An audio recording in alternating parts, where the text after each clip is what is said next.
Ahora tenés ganas de escuchar bien hablar con Paco. Des de València, connectant amb tan naturals com tu.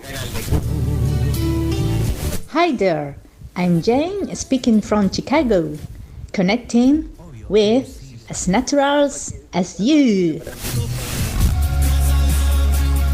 Tati Maribel de Triana, aus Deutschland, mit tan naturales como tú. La Dulce de nombre, conectando desde Alcalá de Guadaira y el más allá. Para tan naturales como tú.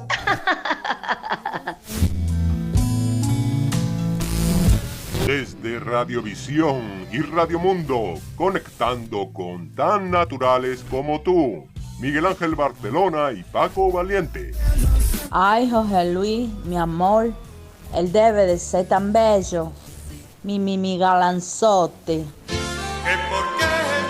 Todos los martes a las 8 de la tarde, desde Radio Guadaira al mundo, porque somos tan naturales como tú. Es estar contigo, es buscar tu abrigo, es un no sé qué. Cuando quieras, ataca valiente, repercutéame. Pues remángatelas en agua, que ahí lo lleva. Que este año no tenemos becario, tenemos equipo de trabajo. Pues venga, que al agua nos tiramos.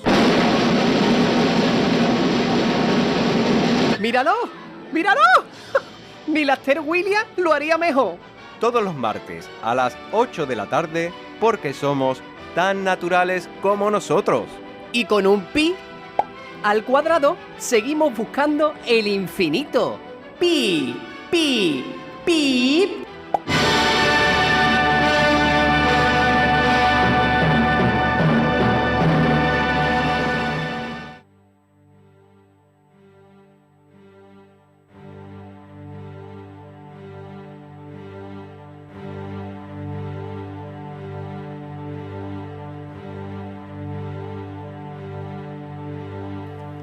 Muy buenas tardes a todos los que sintonizan el 107.7 del dial Radio Guadaira.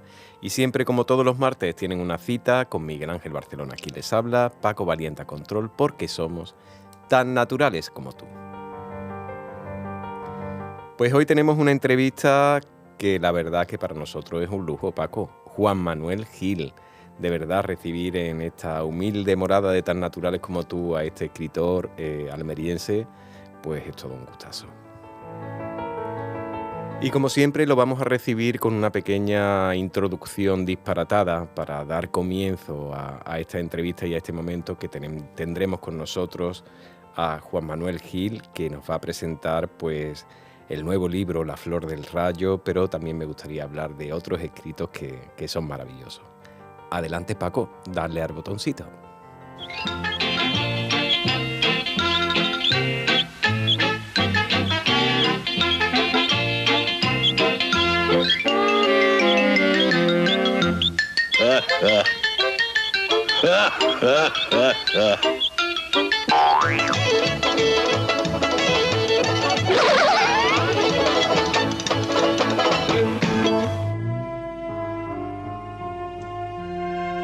Ay, Miguel, te miro y qué cara de circunstancia, hijo. ¿Qué te pasa? ¿Que te veo en babia?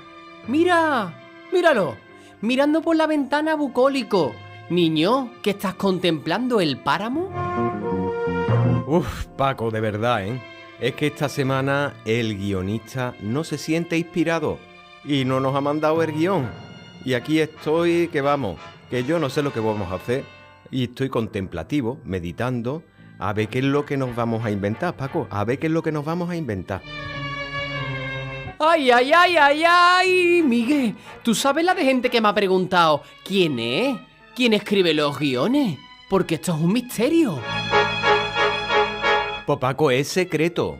Vamos, no seré yo quien desvele después de tantos años que este personaje está regalándonos sus creaciones. Anónimo, Paco, anónimo. Pues aviado que estamos, porque con lo práctico y realista que soy yo, y tú, con las pocas luces que tienes, a ver, ¿qué vamos a combinar? Pues Paco, yo qué sé, lo que nos queda es improvisar, ¿eh?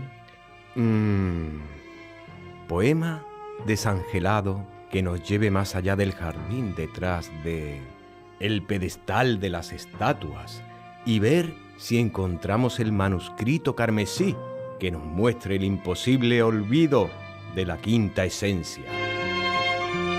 Uy, Miguel, niño, a mí todo lo que has dicho me ha sonado. Eso lo escribió a gala un Antonio. A todo esto, ¿hoy quién va a venir al programa? Pues Paco, hoy hablamos con un escritor. Mira, te lo voy a contar. Es que resulta que a mi amiga Carmela se le ocurrió regalarme un libro. Si a mí ya me ha contado el Juan Álvarez y el Antonio García, los de la librería Término. Pero calla, vamos a ver, no me vayas a interrumpir. Total, que mi amiga pues se fue al Término de los Libros de Alcalá y dijo... Buenas tardes, soy la Carmela, amiga del Miguel Ángel. Mira, hijo, que es su cumpleaños y como yo sé que le gusta venir por aquí, pues me tienes que recomendar un buen libro para él, ¿vale, guapo? Paco, y a mis manos llegó La Flor del Rayo. Y como que en el capítulo 14 tuve que dejar de leer y ponerme en contacto con el autor. Las cosas tuyas. Seguro que le mandaste un audio con el fondo del Pavarotti, el Calderón, el Gorrión de Java, las dos ninfas y el canario Caco Senante. Niño, ¿tú cuántos pájaros tienes? Total, que se me va el hilo. ¿Y qué te ha dicho el muchacho? Pues yo, Paco, en mi casa y en mi salón tengo un paraíso. Vamos, que en mi casa no se puede ni silbar, ¿eh? Porque empiezan todo.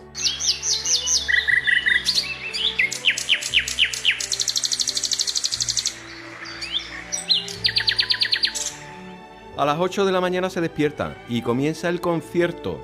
Total, que al final he quedado con el Juan Manuel Gil para entrevistarlo hoy. Uy, Miguel, qué vergüenza.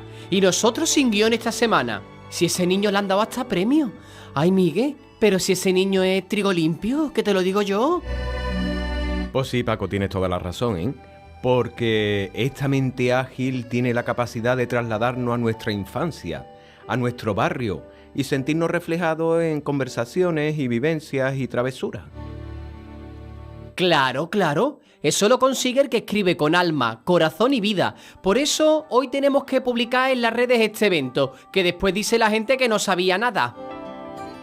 Pues sí, ¿eh? Pues como pasa como con los eventos culturales, que mira que se anuncian, ¿eh? Y siempre alguien ha dicho, ah, pero había un evento. ¿Que venía el Juan Manuel Gil? ¿El de la Flor del Rayo?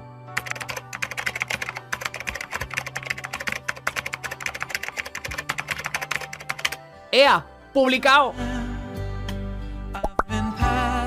Uy, Miguel, mira, asómate, que ya le ha dado a me gusta. Bueno, a todo esto, ¿tú le has dicho a la Dulce que hoy no tenemos guión?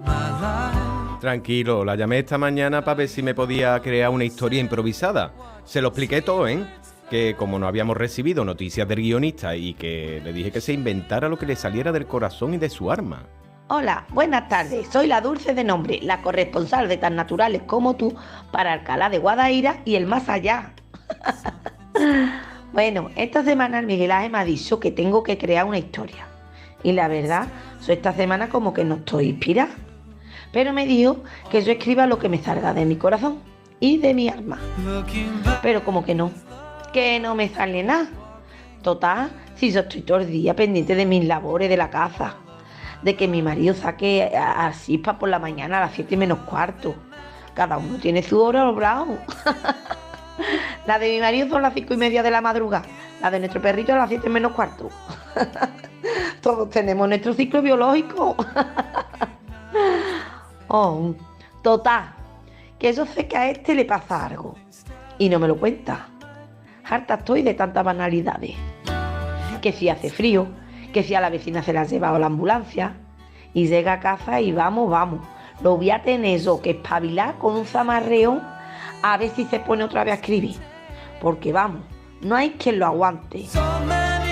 Porque mira, cuando se mete en su mundo escribiendo y lo escucho reírse con esa risa del perro purgoso, como que me da alegría. Y mira, hoy no me lo puedo callar. Que sepa todo el mundo quién es el guionista de las disparatadas aventuras. Porque vamos, la burra dio para un libro. La Gracia y el Amparo y la María Águila con el becario dieron para 2 libros. Y esta 9ª temporada, con la absurda realidad transformada en realidad, como que está sembrado. Paco, Miguel, niño, que me he enterado por el Facebook que viene Juan Manuel Gil. ¡Qué arte, hijo! ¡Que me río con la flor del raso! Sigue así, niño, qué arte tiene. Que sepas que cuando vas a Almería te voy a llamar. Bueno, total, que lo que necesiten aquí estoy. Venga, adiós. Que yo no me ofrezco si no soy pedida. Uy, Dios mío de mi vida, pues ya lo has soltado, Miguel. Niño, la que has formado. Pero el marido de la Dulce escribe. Pero si ese no es mozo de almacén en un polígono. El Armando. Niño, ¿y ese hombre escribe? Cállate, Paco, por favor, que esto es un secreto. Eso es un descubrimiento, ¿eh? Yo nunca imaginé, de verdad, que podía tener tanta sabiduría un humilde mozo de almacén. Poca imaginación tiene el gachón. Bueno, venga, que al final la improvisación ha dado para la introducción del... Di que sí, que hoy recordaremos las disparatadas aventuras que vivimos en nuestra infancia, cuando la pandillita del barrio se reunía para combinar otra nueva travesura. Ea, pues vamos a comenzar con Juan Manuel Gil. Este niño es trigo limpio, que te lo digo yo, Miguel, y surcaremos las calles en busca de la flor del rayo, para seguir encontrando la inspiración en lo cotidiano de la naturalidad. Y todo porque somos tan naturales como tú. Y este año al cuadrado. Pi, el Juanma, pi, la flor del rayo, ¡vamos! Tan naturales como tú, con Miguel Ángel Barcelona en Radio Guadaira.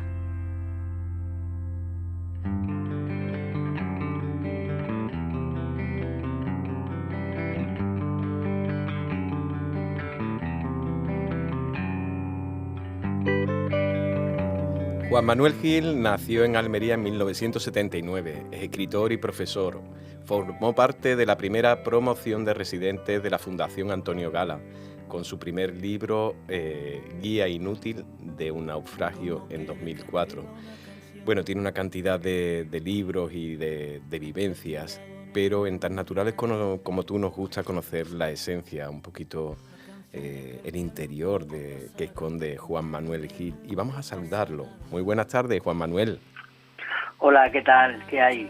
Pues encantado de que recibas este humilde programa. Para nosotros es un lujo tenerte con nosotros y de verdad te digo, te he descubierto hace muy poquito, pero lo he disfrutado lo más grande, de verdad, Juan Manuel.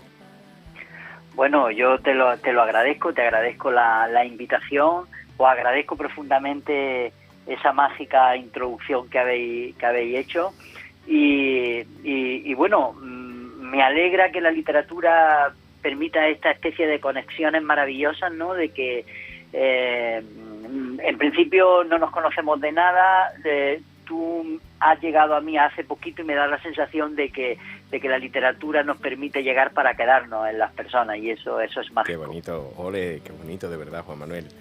Bueno, a mí me llega tu vida y tus escritos gracias a una persona que me quiere mucho y que pensó en mí y inconscientemente pidió información y les recomendaron este libro que de verdad que lo he disfrutado.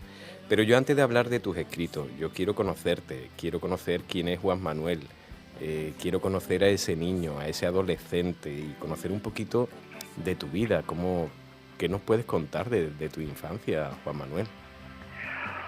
Bueno, yo nací en Almería, soy de Almería, como bien había apuntado, y nací en un barrio que está como a 9-10 kilómetros del centro de Almería.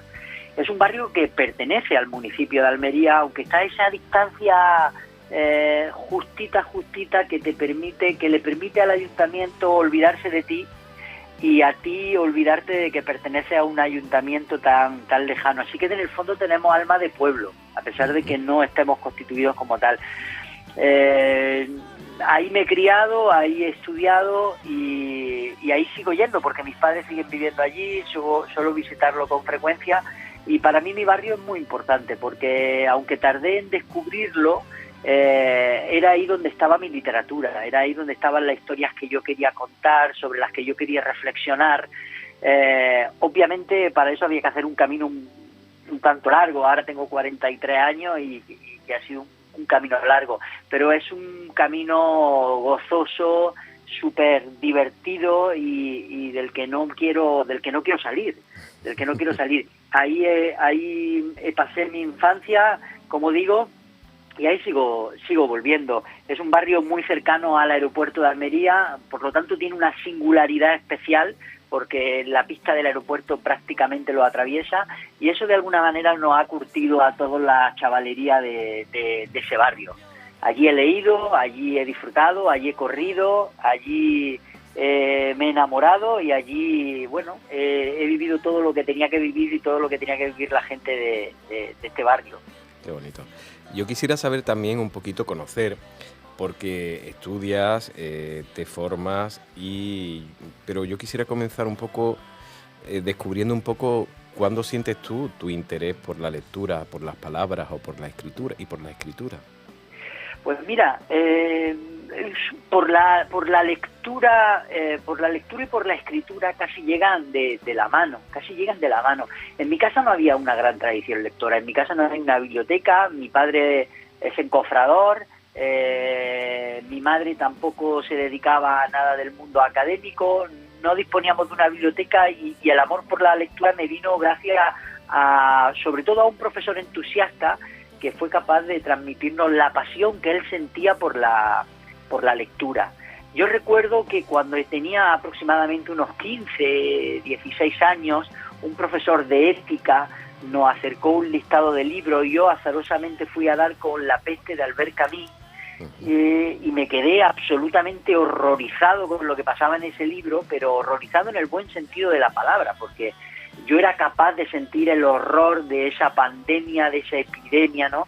Era capaz de vivir con angustia lo que ocurría en esa historia, y cuando cerré el libro, que recuerdo que me lo leí prácticamente en 2-3 tardes, dije, yo alguna vez quiero hacer algo parecido, es decir, provocar en los lectores algo parecido a esto. Obviamente yo era ahí muy ambicioso, pero ahí estaba, ¿no? Es decir, las pasiones tienen que ver siempre con grandes ambiciones. Y yo lo descubrí ahí, lo descubrí en el instituto, que por suerte tenía una biblioteca fantástica, muy grande, porque estudié en un instituto que había sido colegio universitario y por lo tanto tenía la resaca, ¿no?, de haber sido pues la casa de estudiantes ya de cierta edad, y yo tuve acceso a libros que me embelesaron. Ese fue, digamos, como el origen. Y ahí ya empecé, le pedí a mi madre que me comprara una máquina de escribir, que tuvo a bien comprármela, y ahí empecé. Ahí fue donde verdaderamente está quizá mi semilla como escritor y como lector. Tu profesión es profesor de literatura, si no me equivoco. Sí, yo al final mi amor por la literatura me llevó a lo siguiente, que fue a estudiar lo que más me gustaba, que era estudiar esa historia, ¿no?, esos libros que yo había descubierto en el instituto.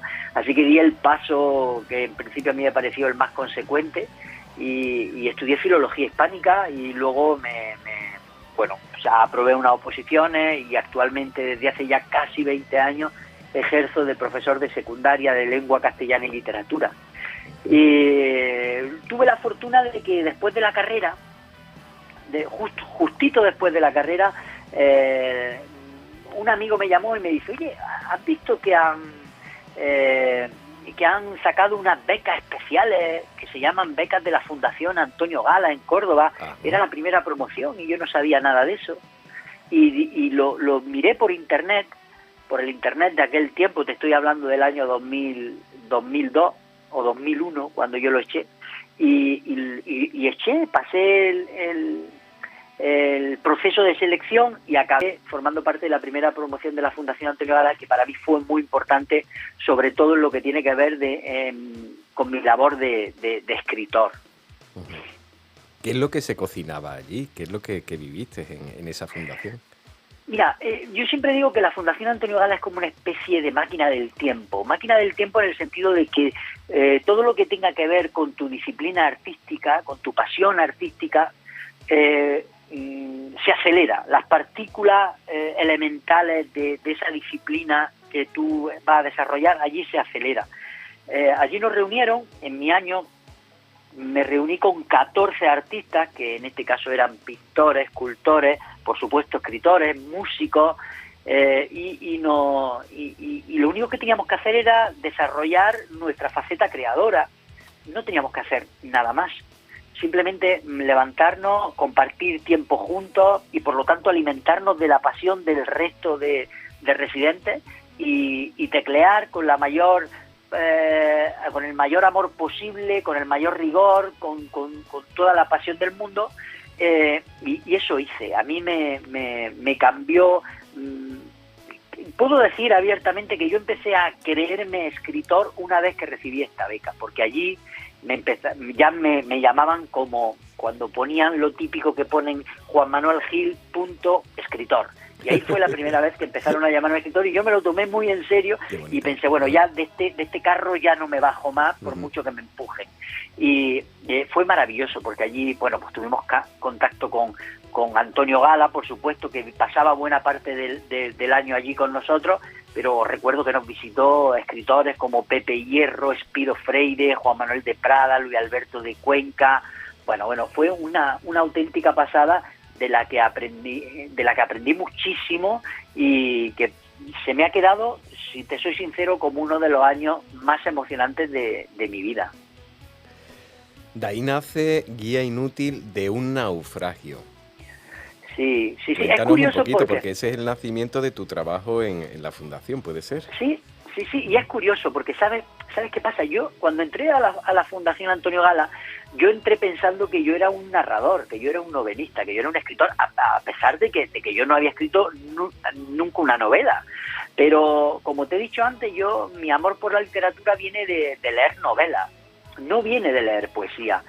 Sin embargo, a pesar de que yo sí había escrito poesía y tal, pero vamos, yo lo que quería ser era un novelista, tenía en aquel momento 21, 22 años, y yo lo que quería sacar de la Fundación Antonio Gala era tiempo para escribir una novela. Sin embargo, aquello fue un año de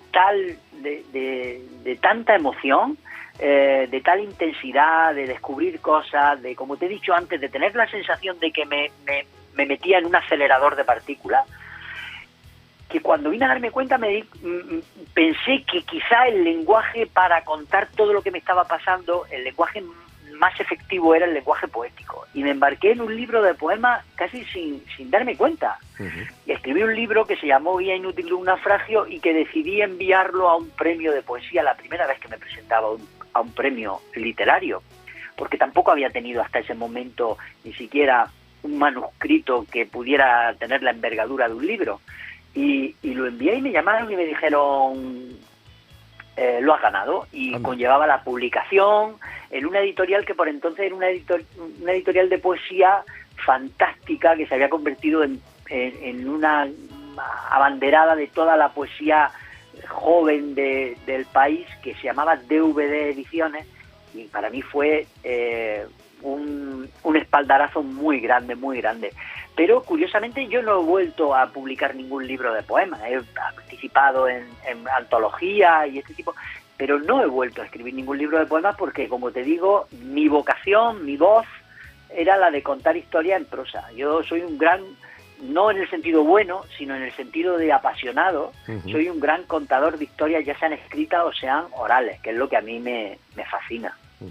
Tienes varios libros escritos, pero llega un momento que hay un libro, una novela, que tiene el premio Biblioteca Breve en 2021. Se llama Trigo Limpio. Y yo quiero profundizar un poquito porque este libro lo recogí ayer y ya me tiene enganchado. Y estoy con los dos, terminando La Flor del Rayo y he comenzado Trigo Limpio.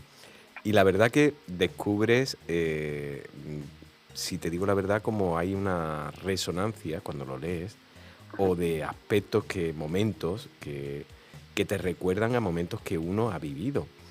Cuéntanos un poquito ¿qué es lo que hay dentro de Trigo Limpio? Pues mira, Trigo Limpio es un libro, para mí es un libro muy, muy importante. Es un libro que tiene una carga emocional muy grande, en primer lugar, por lo que supuso en mi carrera literaria, ¿no? Supuso ganar el premio Biblioteca Breve, formar parte de una editorial que para mí era un sueño, que es Sex Barral, y yo lo tengo casi en una especie de pedestal emocional ahí, ¿no? Cuando paso por el salón y veo el lomo ahí escondido entre otros libros de Sex Barral, la verdad es que se me sigue poniendo la piel de gallina.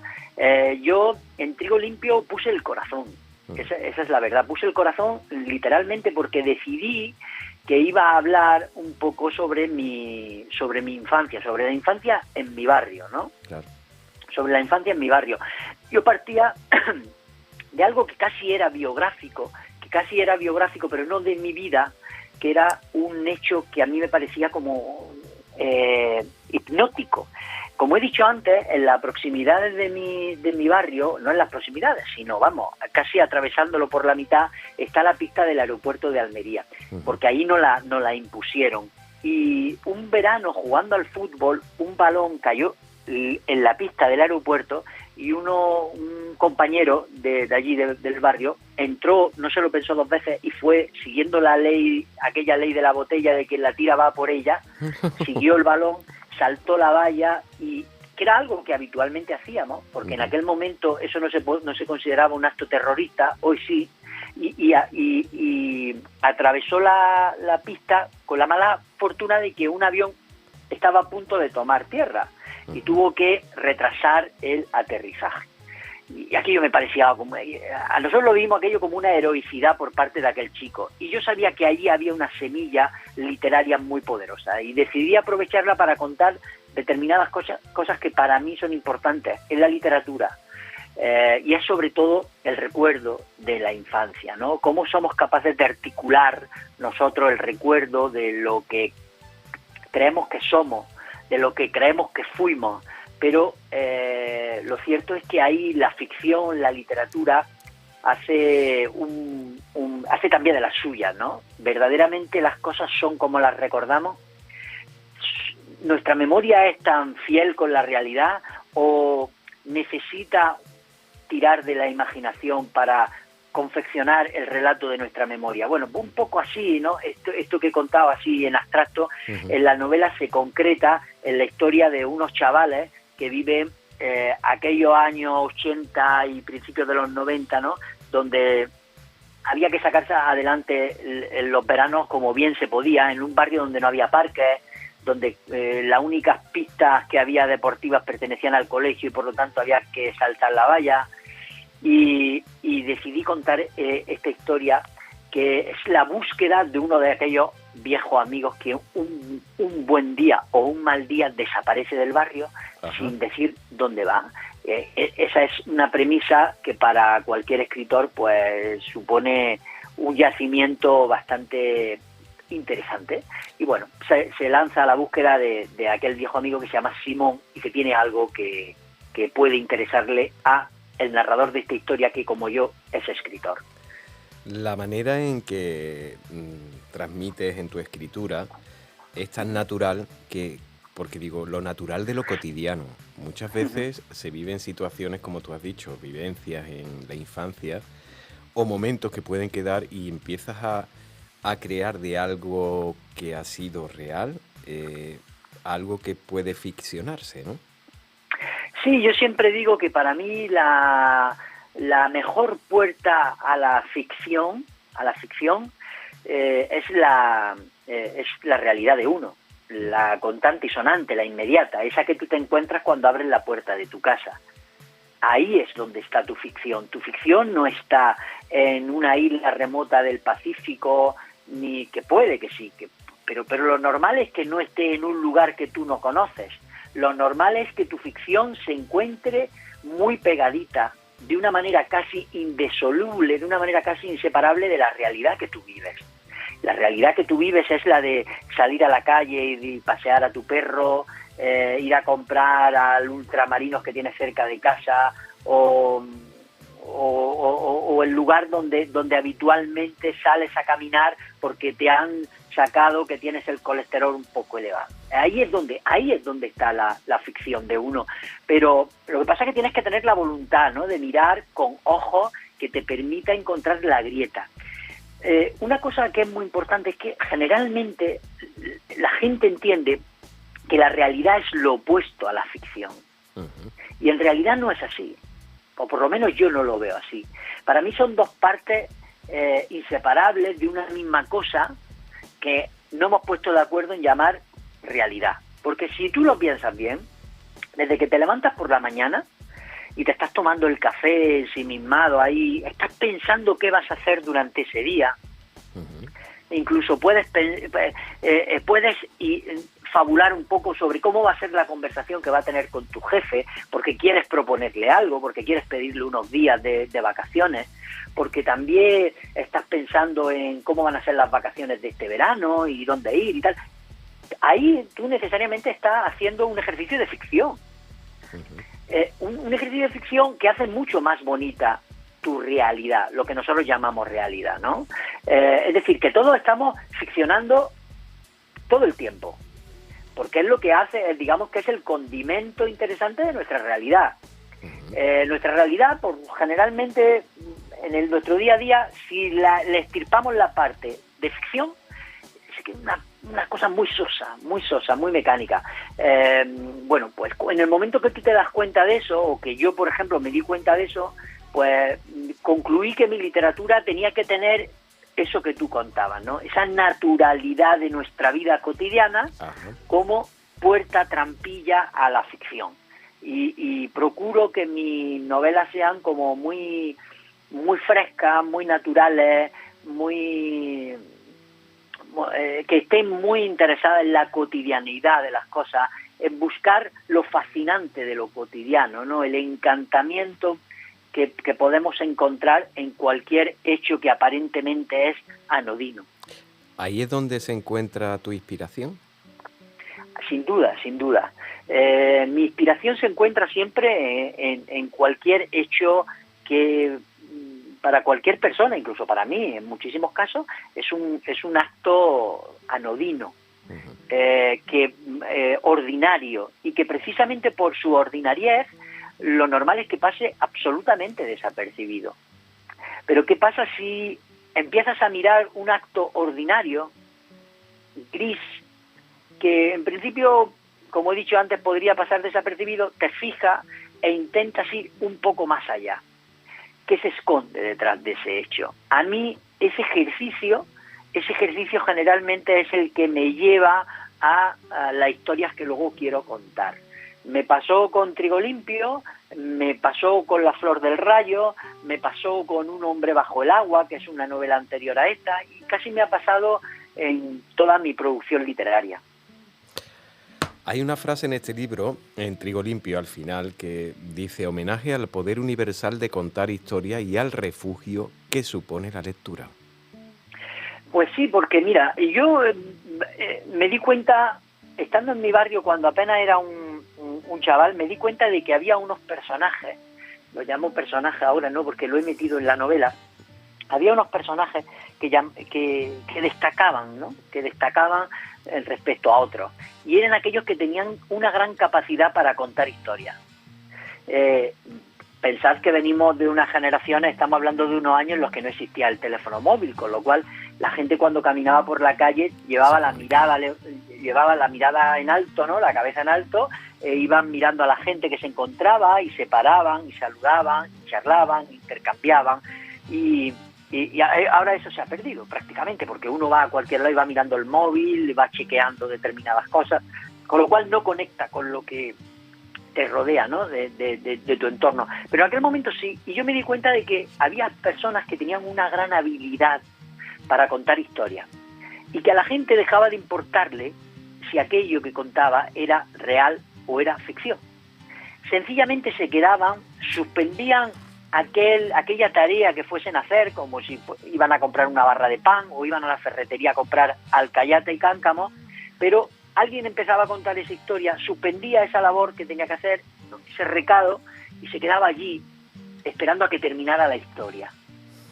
Entonces yo en Trigo Limpio pretendía hacer un homenaje a esa historia, ¿no? Que luego en La Flor del Radio también lo he intentado. Pretendía hacer un homenaje, un tributo, una especie de canción de amor al arte de contar bien una historia, ¿no? Que no tiene por qué ser por escrito, ni tiene que estar avalado por una gran editorial, ¿no? Es esa historia que a ti te hace que de camino a la ferretería te detengas y quieras escuchar a alguien que sentado en una acera ha decidido contarte lo que le ocurrió la noche anterior. A eso me refería. Qué bonito. Y que hemos cambiado, de verdad, Juan Manuel. Hablas de momentos en los cuales la persona, yo recuerdo, los niños vivían en la calle. Y estábamos deseando de terminar de comer para salir a la calle y para jugar o para, en vez de quedarnos delante del televisor o como ahora con los teléfonos o los ordenadores. Lo cierto es que esa infancia que tú y yo hemos vivido en primera persona, ¿no?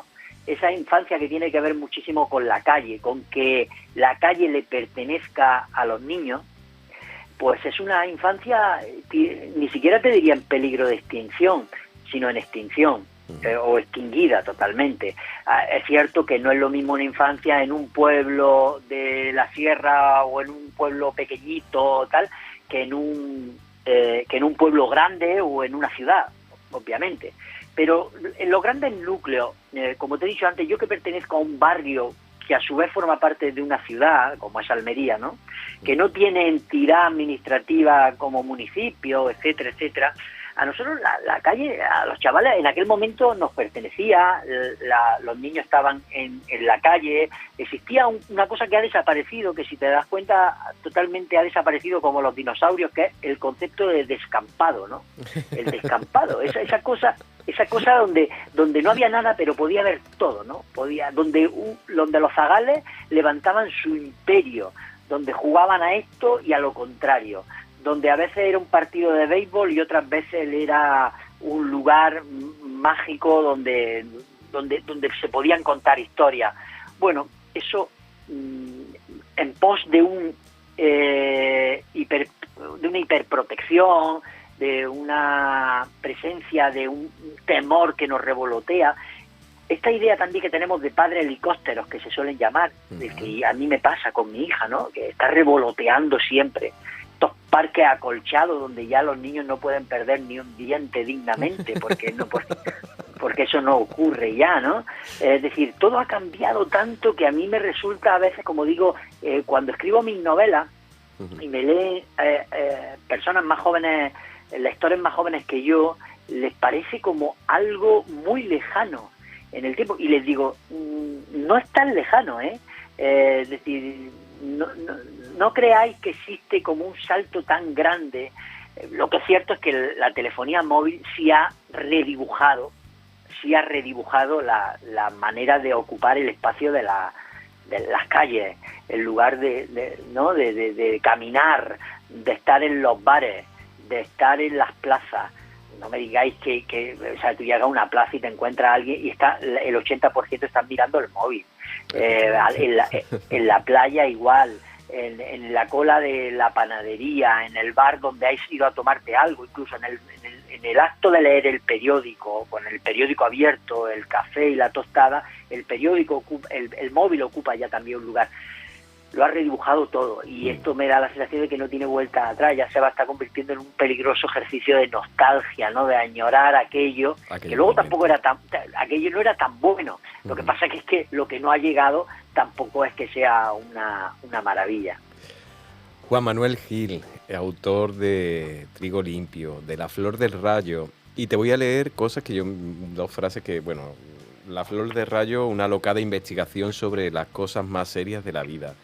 Pero he leído aquí varios comentarios, uno de Carlos Sanón, del País, que dice: Gil escribe sin solemnidad ni trascendencia, con un sentido del humor y unos personajes que recuerdan al mejor Mendoza posible. Y hay otro comentario, reivindica el género de la novela sin más límites desde Cervantes que la propia imaginación. Tú al escuchar estas palabras, estas críticas sobre este libro, La Flor del Rayo, ¿qué siente, Juan Manuel? Hombre, yo, por supuesto, gratitud a quienes las dicen, luego también algo de bloqueo, ¿no? De quedarte paralizado porque utilizan palabras que para mí son muy importantes, ¿no? Ahí yo te voy a decir que me siento muy reconocido, no tanto en el elogio como me siento muy reconocido en los nombres que dicen, como lector, como estudioso de la literatura, porque soy filólogo. Mira, para mí las palabras humor, la palabra humor es muy importante en mi literatura, la palabra también Cervantes, como el gran inventor de la novela moderna, también muy importante. Y lo explico de la siguiente manera. Mira, nosotros pertenecemos, cualquier escritor en lengua castellana pertenece a una tradición que está absolutamente llena de libros donde el sentido del humor, la parodia, el esperpento, la astracanada, eso ha conformado nuestra manera de mirar el mundo a través de la literatura. Y a veces parece que el humor tiene que estar pidiendo permiso para estar, para que le den el lugar que merece. Porque ya sabemos todo que el drama, lo grave, ¿no? El desgarro, la tragedia, bueno, pues suele copar todos los grandes titulares. Para mí el humor es un mecanismo. Fíjate, yo he reflexionado muchísimo sobre por qué el humor aparece en mi literatura, porque es curioso. Cuando yo me pongo a escribir, siempre digo, antes de ponerme a escribir la novela, pero ya he tomado notas y ya tengo algunas cosas en mi cuaderno, siempre digo, voy a escribir un drama. Eso es lo que siempre pienso. Sin embargo, luego, a la vista está, no me sale un drama, me sale algo mucho más cómico, con elementos hilarantes, esperpénticos en ocasiones, etcétera, etcétera. Pero el drama existe en mis novelas. La profundidad está ahí en el sentido de lo más el desgarro lo procuro mantener. Es para mí el motor de mis novelas. Y siempre pienso que el humor sale en mi ayuda. Es decir, como yo escribo generalmente novelas para esconder dentro de ellas 2 o 3 miedos míos personales. 2 o 3 miedos míos. ¿Y qué pasa cuando tú te enfrentas a un miedo? Pues que generalmente te puedes quedar paralizado. Te puedes detener, porque ese miedo no te permita dar el siguiente paso, y eso sería un fracaso en literatura, porque la literatura siempre tiene que no solamente ha de llegar al miedo, ha de intentar incluso llegar 2 milímetros adentro del miedo. Ajá. Entonces, el humor es el que me permite no detenerme, el que me permite seguir dando pasos, aproximarme a esos miedos que te digo que muchas veces de una manera radical me afectan, ¿no? Tanto en Trigo Limpio como en La Flor del Rayo existen temas que para mí son muy importantes, sobre los que he reflexionado mucho y sobre los que en mi vida ordinaria me provocan cierta angustia. Lo que pasa que, bueno, pues lo hago con sentido del humor, lo hago buscando la complicidad del lector, que me ayuda a llegar a esos lugares, y con el convencimiento de que toda novela no soy yo el que termina de escribirla, sino es el lector, con su propia experiencia, con su propio momento vital por el que está pasando, por su propio bagaje lector. En fin, cada uno ya rellena las lagunas de la novela como desea. Con una inteligencia emocional tremenda. Te lo digo porque hay momentos que yo he dicho, Dios mío, pero si este hombre, qué arte ha tenido de decir algo y después buscar la disculpa más inteligente, más elegante. Pero hay una inteligencia emocional dentro de este libro, a mí me ha maravillado. Yo quiero saber qué es lo que nos encontramos en este libro, La Flor del Rayo, aparte de lo que es una historia cotidiana, que la verdad yo la veo en búsqueda de la inspiración. Pero cuéntanos un poquito La Flor del Rayo. Bueno, La Flor del Rayo es una historia en la que, por ir al comienzo, es una historia que nace de un narrador que se llama como yo, Juan Manuel Gil, que un buen día sale a pasear con su perro y encuentra, como tú bien dices, una escena aparentemente cotidiana, sin ninguna trascendencia desde el punto de vista literario, que es una ambulancia en la puerta de una casa que él creía abandonada y que se llevan a alguien y porque está viviendo una situación personal un tanto complicada, porque su vida zozobra, su vida de pareja no va del todo bien, decide toma la decisión de convencerse de que detrás de esa escena de esa ambulancia que se lleva a alguien, está su próximo libro. Y él, en lugar de permitir que la literatura llegue a él va a la literatura. Y entonces decide atravesar todas las líneas posibles con tal de escribir ese libro, porque tiene una confusión importante. Piensa que si él escribe, sale del bloqueo creativo en el que se encuentra, después de haber ganado un gran premio literario, si consigue escribir su siguiente libro, el resto de piezas de su vida van a volver a encajar. Es decir, su relación de pareja va a ir mejor, su relación familiar con sus padres va a recuperar el tono que tuvo tiempo atrás y todos sabemos que la literatura en realidad no te arregla la vida. Es decir, la literatura, la lectura, si acaso como lector te puede transformar un poquito, pero no te paga la hipoteca, ni te arregla una patología hepática que te esté complicando la vida. La literatura tiene otro objetivo, por supuesto, no te arregla tu relación de pareja, ¿no? Entonces, bueno, en esa confusión él tiene las gafas cambiadas. Mira la vida con ojos literarios, mira la literatura con ojos de vida. Bueno, pues ya tenemos ahí un poco el disparate, ¿no? O la concatenación de disparates que va a vivir este escritor, que con sentido del humor, pero también con dureza, pues se va a aproximar a la historia que esconde, porque eso sí, él tiene buen olfato en el fondo, ese narrador tiene buen olfato, porque se da cuenta muy rápido que en esa casa de la que sale, en la que está apostada la ambulancia, ahí hay una historia que contar, y esa sí tiene carga literaria interesante, ¿no? Y bueno, pues va combinando lo que haya en el interior de esa casa, lo que vive en el interior de su casa y lo que va encontrando también en la casa de sus padres, donde él suele ir allí a tener conversaciones, bueno, pues que va aprovechando literariamente. Juan Manuel, yo he comenzado al revés.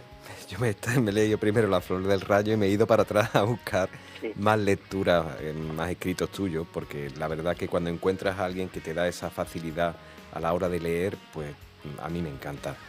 Y te agradezco muchísimo el que hayas pasado por este espacio, tan naturales como tú. Me quedan muchas preguntas por hacerte. Oye, un interés personal. A mí me gustaría saber qué es lo que estás leyendo en este momento tú. Pues, bueno, yo siempre tengo libros ahí como siempre digo, tengo libros en la mesita de noche, aunque mi madre diga que las mesitas de noche no son para poner libros, siempre dice que son para poner medicina, y yo tengo libros para darle la contra. Yo estoy leyendo ahora un libro del que llevo muy poquito, pero que me está dando un buen gusto lector desde muy pronto, desde prácticamente la página 20, 25, 30, que es de Sandra Newman, se llama Un mundo sin nombre. Anda. Que es sencillamente una historia, todavía no la conozco en profundidad, pero es una historia que tiene un punto de partida muy interesante, que es un día, de buenas a primeras, en el mundo desaparecen los hombres. De buenas a primeras. Es decir, tu marido entra a la habitación y no vuelve a salir. Desapareció, ¿no? Entonces, es una historia de mujeres que viven la desaparición de estos hombres y de diferentes familias, por lo que voy viendo, de diferentes circunstancias, y tiene un punto muy atractivo. Acabo de leer también una novela, he leído 2 novelas, las 3 han sido de mujeres, Fíjate, no lo he hecho de manera intencionada, ahora que es mañana el Día, ¿no?, de la Mujer, pero es que hay escritoras monumentales. Mira, uno es de Marta Carnicero, se llama Matrioska, es un novelón sobre Hannah, un personaje, una mujer que vive como una especie de doble exilio, uno interior porque teme ser herida, ¿no?, en su vida diaria, y por otro lado un exilio de un país que ha vivido un conflicto bélico, con el durísimo trato que se le dan a las mujeres en ese contexto. Ya se le da un duro trato a las mujeres en otras circunstancias que no tienen por qué ser una guerra. Imagínate en un conflicto bélico donde las normas, en principio, las leyes, las reglas más elementales se hacen añicos. Y Marta Carnicero lo hace muy bien. Un libro duro, pero a la vez, no sé por qué, quizá porque Marta tiene mucho talento, su prosa le da luz al asunto. Y otro de una escritora danesa que se llama Tove Ditlevsen, se llama Las caras, que es un paseo por la mente de... Este dialoga un poco con La flor del rayo. Es la historia de una escritora de literatura infantil, ¿no?, que pues tiene un trastorno mental. Y en ese trastorno mental no saben muy bien si se está convirtiendo en una especie de refugio contra la vida que lleva fuera, un marido infiel, etcétera, etcétera, o si verdaderamente esa enfermedad que la lleva a escuchar voces, a tener alucinación y tal, es un castigo insoportable. Bueno, pues habla un poco sobre la vida de esta escritora, de este personaje escritor. Tove Ditlevsen es una gran escritora de la literatura danesa que yo recomiendo muchísimo, que es una de las grandes escritoras europeas y bueno, ahí queda. Así se llaman Las caras. Ajá. Juan Manuel Gil, de verdad, muy agradecido que estés con nosotros. Me queda solamente regalarte este momento, estos minutos, los micrófonos de Radio Guadaira para que compartas conmigo y con los oyentes pues lo que te salga del alma, de tu corazón y quieras hacernos sentir. Bueno, yo sobre todo a mí me gustaría que la gente, que los lectores, aquellos que hayan encontrado una semillita en toda esta charla que hemos mantenido, ¿no?, pues que se acercaran a La flor del rayo, porque es una literatura, por lo menos estos dos libros últimos, tanto Trigo limpio como La flor del rayo, es una literatura muy personal donde yo he puesto mi corazón. Eso no significa que sea biográfico, pero sí en la que he puesto las preguntas que a mí me acompañan a lo largo de mi vida, como he dicho antes, los temores, los miedos, las angustias personales y también la manera de afrontarlos. Y en esa manera de afrontarlos creo que el sentido del humor se ha convertido en un ungüento balsámico del que no podemos prescindir, ¿no? Corren tiempos complicadísimos, ¿no?, donde nos sobran las razones muchas veces para llorar, pero siempre pienso que también existen buenas razones para sonreír y para divertirnos. Qué bonito. Y la lectura en ese sentido creo que es una buena casa para el humor. Así que yo le ofrezco a los oyentes que abran la puerta de esta casa que es La flor del rayo y se dejen abrigar por la historia que cuento aquí. Gracias, Juan Manuel Gil. Un lujo para nosotros tenerte aquí en Radio Guadaira, en Tan Naturales como Tú. Para mí ha sido un placer, te sentimos ya colaborador de este espacio y nada, te abrazo telepáticamente hasta que podamos en la realidad pues vernos y esperemos que para la próxima sea presencial. Un abrazo muy grande, de verdad, te lo agradezco, Juan Manuel. Muchísimas gracias a vosotros por vuestra generosidad. Me lo he pasado pipa, así que contad conmigo las veces que sea necesario. Ya me siento también en mi casa. Olé. La vuestra ya la hago mía. Tan naturales como tú. Muchas gracias. Gracias. En Radio Guadaira con Miguel Ángel Barcelona, porque somos tan naturales como tú.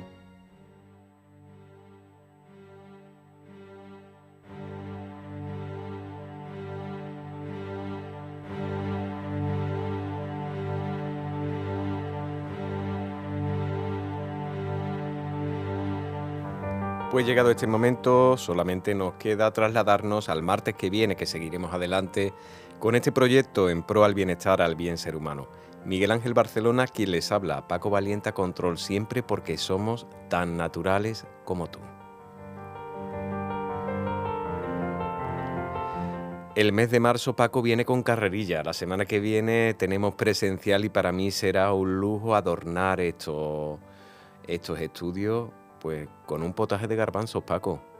Bueno, pues ya veremos a ver qué pasa la semana que viene.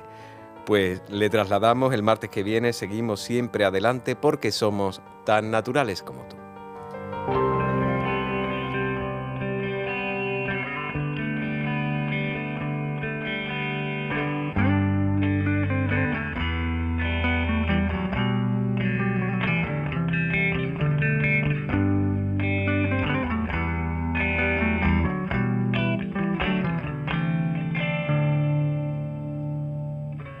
Agazapado espero como un arratlán bajo las piedras escondido, porque a la vida era lo único que le da sentido.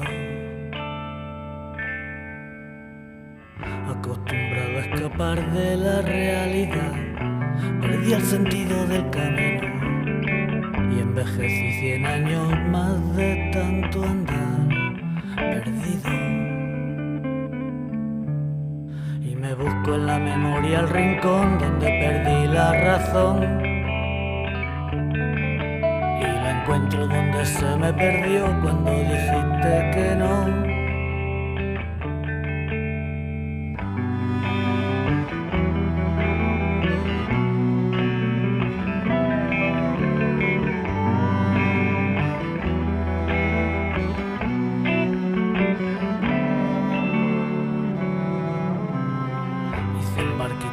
Papel para irte a ver, se hundió por culpa del rocío.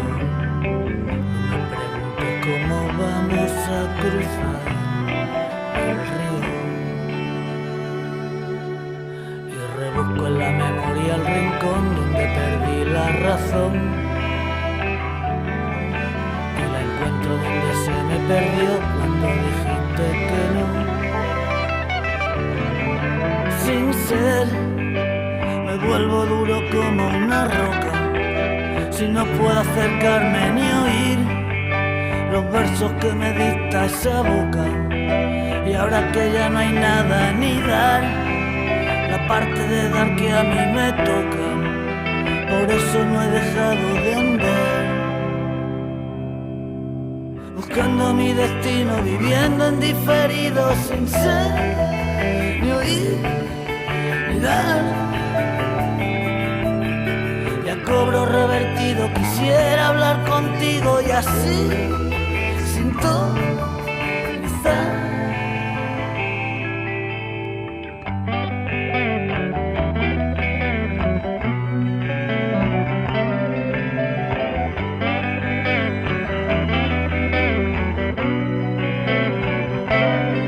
Para contarte que quisiera ser un perro y oliscarte, vivir como animal que no se altera, tumbado al sol lamiéndose la breva, sin la necesidad de preguntarse si vengativos dioses nos condenarán. Si por tu tatis el cielo sobre nuestras cabezas caerá.